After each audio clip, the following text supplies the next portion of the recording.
William Herbert Wallace, for having killed your wife, Julia, you shall be taken from here to the appointed place and hanged by the neck until you are dead. God rest your soul. The monstrous killing of Julia by William Wallace one winter night 19 years ago was unique because every circumstance that pointed to the prisoner's guilt could also be argued to prove his innocence.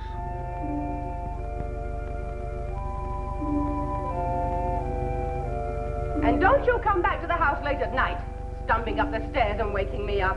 You and your chess club. Just an excuse to get out of the house, that's all. Just an excuse to leave me alone here with the Lord knows what prowlers ready to attack a defenseless woman. If you had a spark of manhood in you, you'd stay home. Yes, dear.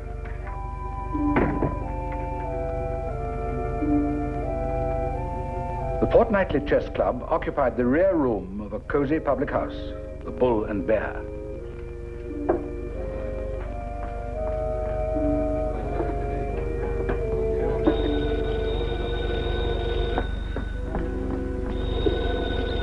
Yes? This is the Bull and Bear. Mr. Wallace? No, he isn't here. Mr. who? Spell it, please. Q U A L T R O U G H. What a name. Yes, sir. Yes.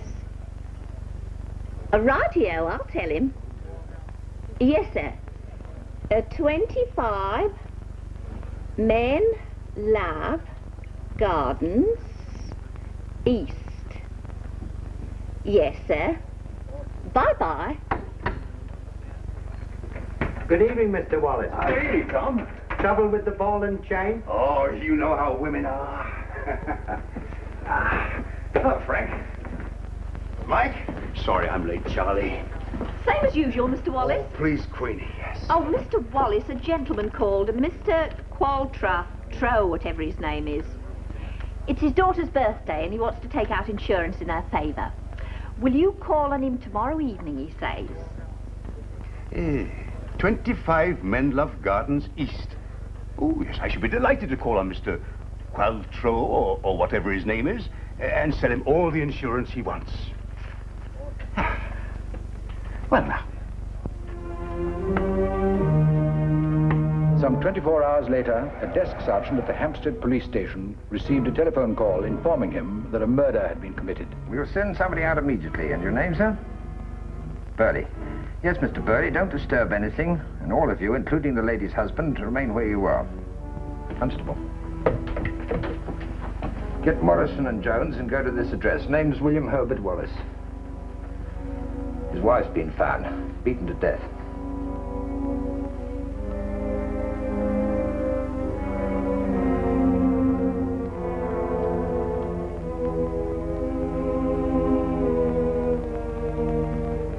Mr. Wallace, we have to ask you a few questions. Oh, of course, of course. Sit down, Mr. Wallace. And now, sir, will you please tell me where you were this evening and what you were doing prior to the discovery of your wife's body? Well, officer, let me see. I returned here from my office at about 6 o'clock. I'm an insurance agent, you know. Julia was a little upset when I told her I had to go out. She seemed to have some strange sort of premonition. Oh, did it? Well, anyway, I had to go and see a client. A gentleman had left a message at my club last night. Oh? And what club was that, sir? The Fortnightly Chess Club.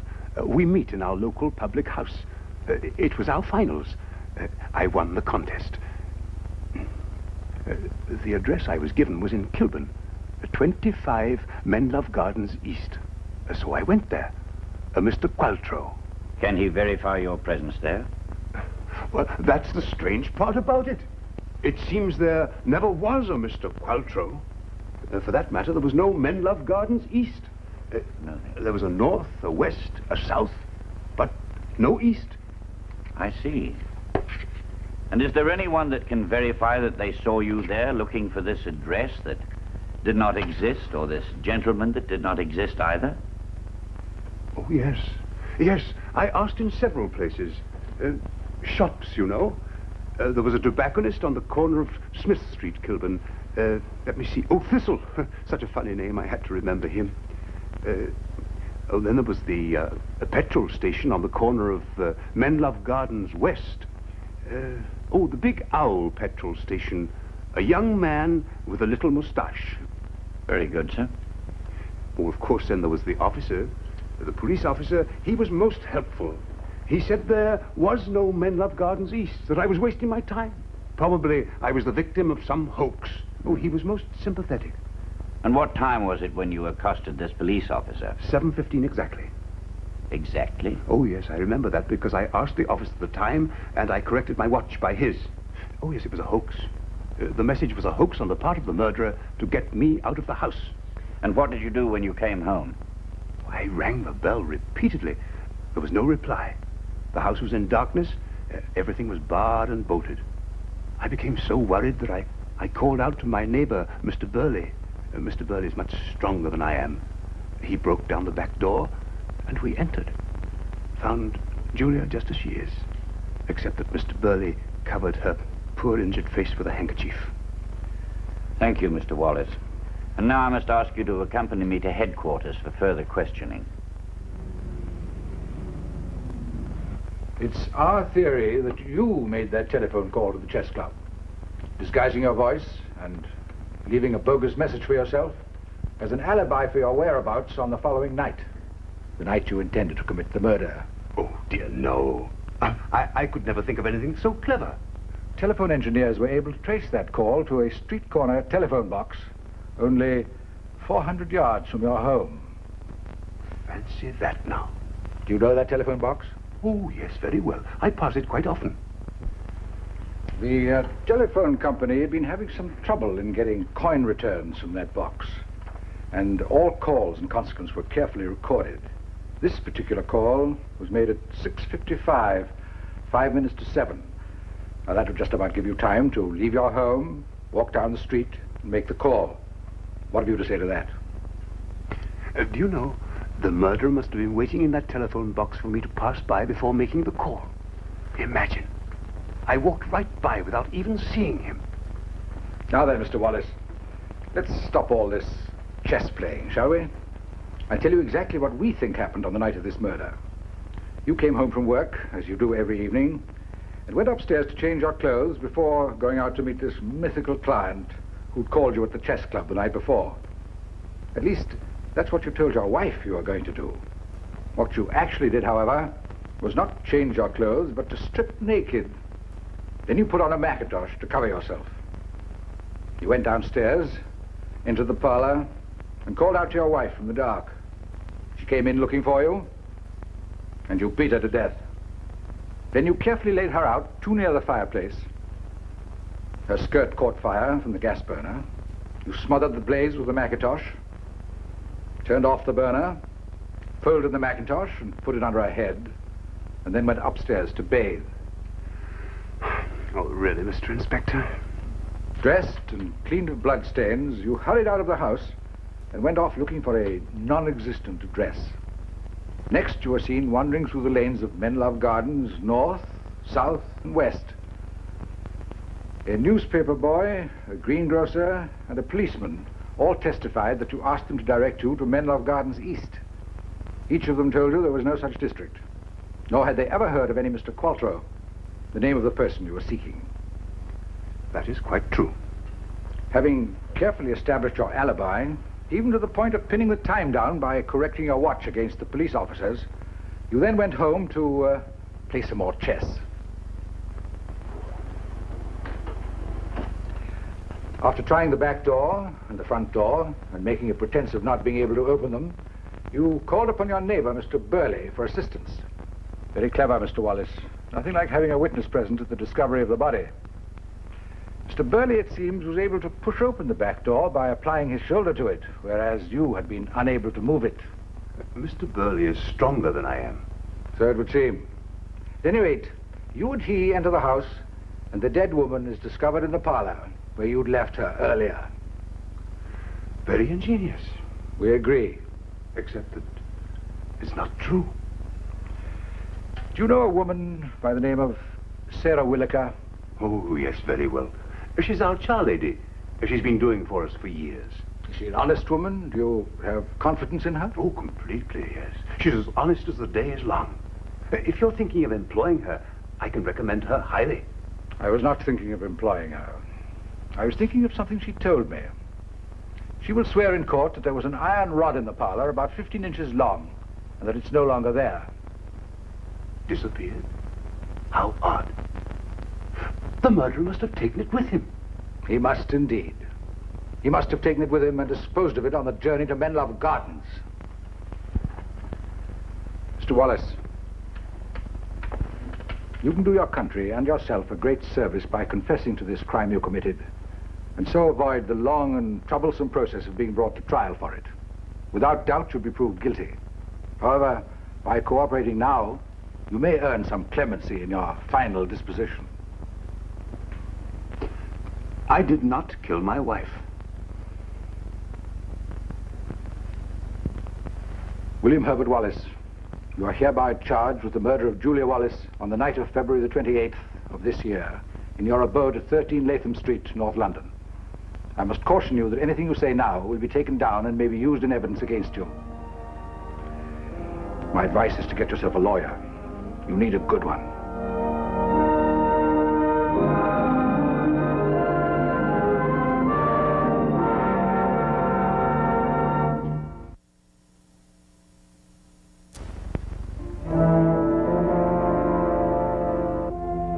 I've been appointed to defend you, and defend you I will.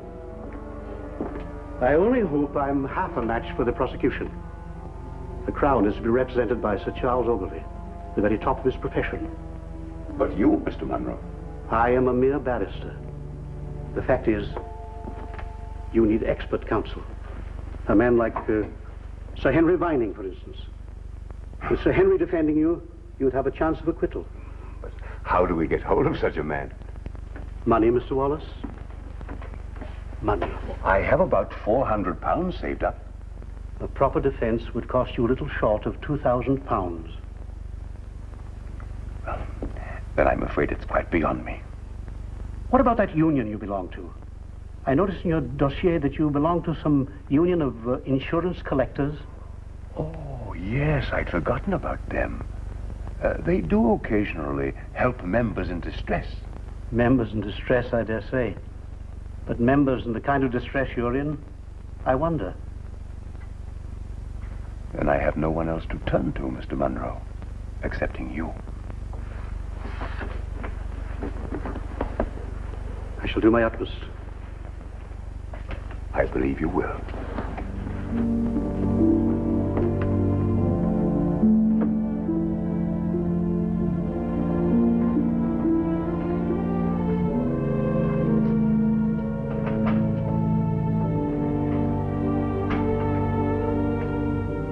How would you prove to us the man's innocence? Put him on trial yourselves. I'll be the prosecutor and the defense. Choose a jury amongst your members. You be the judge. I'll give the whole case against him and for him, right here in this room. That is an unlawful proceeding, Mr. Munro. And you as a lawyer must be aware of it. I am aware of it, but this is a desperate matter. Very well, then. Let's get on with it. We'll hold the trial. And so, in secret session, to determine the guilt or innocence of William Herbert Wallace, took place the most unusual trial ever to be held. What you've just heard is the worst that the King's attorney will be able to bring against my client. Now, what can we say for him? Remember, you are not called upon to decide what killed the woman. This jury has only one thing to decide. Is it certain beyond a reasonable doubt that the husband did it? What about that telephone call? Wallace could have made that as easily as the next man. It was just down the street from his house. Well, that's actually a point in his favor. Now, if he were plotting a murder, would he dare use that phone where some neighbor might notice him or where the call could be traced? Now, more likely the murderer keeping watch on the house, would use that booth to throw suspicion on the husband. It's likely that Wallace never thought the phone call could ever be traced. Or remember, the barmaid at the Bull and Bear will testify that the telephone voice was unfamiliar to her. The same barmaid, I shouldn't wonder, who he was planning on making into the second Mrs. Wallace. The same barmaid who happens to be happily married with 2 small children. Now, does that answer your supposition? Yes.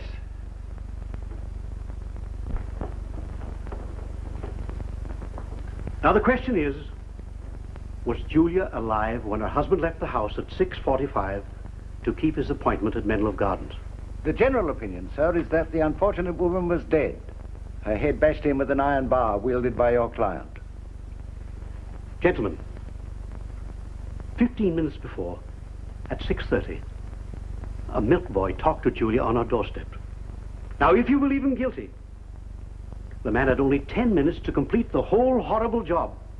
Can anyone believe that a man could rain 21 blows on a woman's head, put out a fire, pose the body, bathe off bloodstains, dress himself and leave the house all in 10 minutes?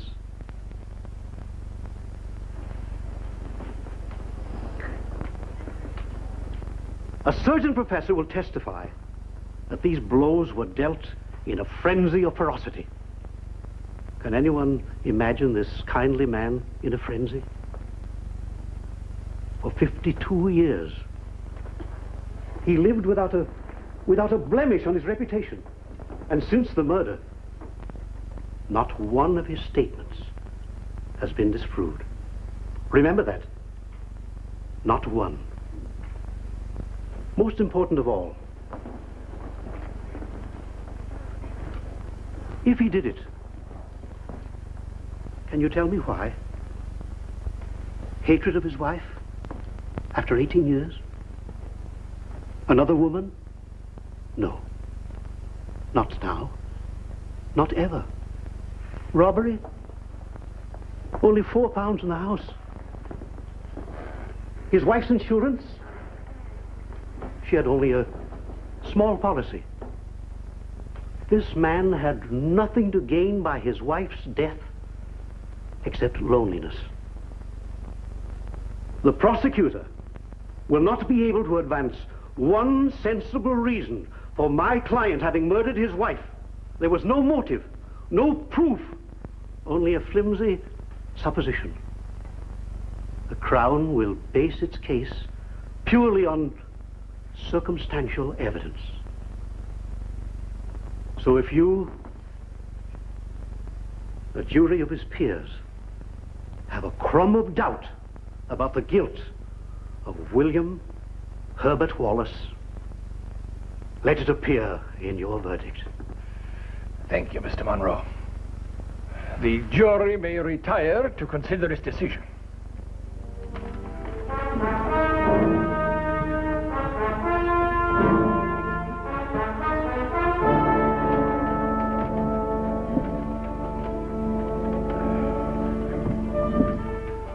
Have you reached a verdict? Yes, sir, Your Honor. I mean, Mr. President, we have. And what is your decision? We find Mr. Wallace not guilty, sir.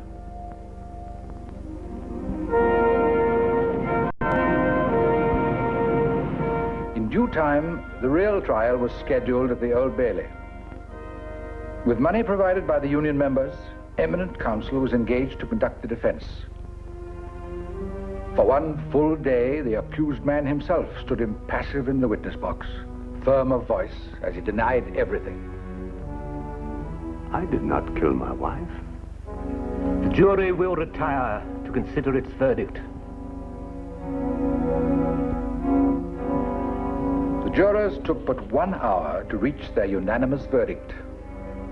Guilty.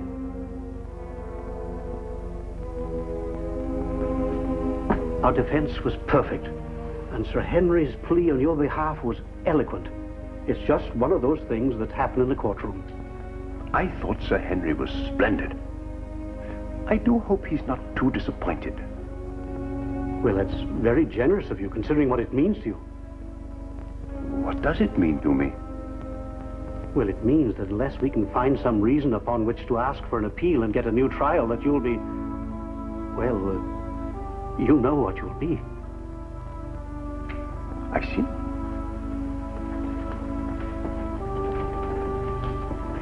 And what does my union think about this? They behaved splendidly. And they're behind you to a man. They still believe in your innocence, and they advanced money to cover the cost of the appeal. Oh, that's very kind of them. Then we shall get an appeal. I wish I had your confidence. But I pored over every bit of the record, and I can't find a single loophole. Isn't the fact that it was an unreasonable decision enough? Unreasonable, yes, but how prove it? How can you prove that a jury acted unreasonably? That's not an easy thing to do. They behaved perfectly proper throughout the whole trial. There's nothing that we can point to. There's one thing which has occurred to me. There has? What is it? That third juror from the right in the front row. A Mr. Spindle, I believe. Rather an angry-looking little man. Do you remember him? Vaguely. Several years ago, he bought some insurance from me. A fire insurance on his house. And when it was struck by lightning and burned down one night during an electrical storm, he tried to collect on his policy and discovered there was a provision excluding responsibility for damage by act of God. Oh, he was very put out. He came to my house and accused me of behaving dishonestly. He actually called me a crook. My goodness, did you recognize each other? Well, he looked at me very ominously tonight when you were questioning him for jury duty. Well, why didn't you speak up? That man had no right to serve in the jury. He was prejudiced. Well, you see, Mr. Monroe, it occurred to me that if the jury brought in a verdict of not guilty, no harm would be done by his presence on it. On the other hand, if they very foolishly brought in a verdict of guilty, we would always have an excuse for an appeal. Mr. Wallace, it appears that I have underestimated you. Armed with the information that there had been a prejudiced juror, Monroe pushed his appeal on the ground that the jury's verdict had been unreasonable. Not guilty.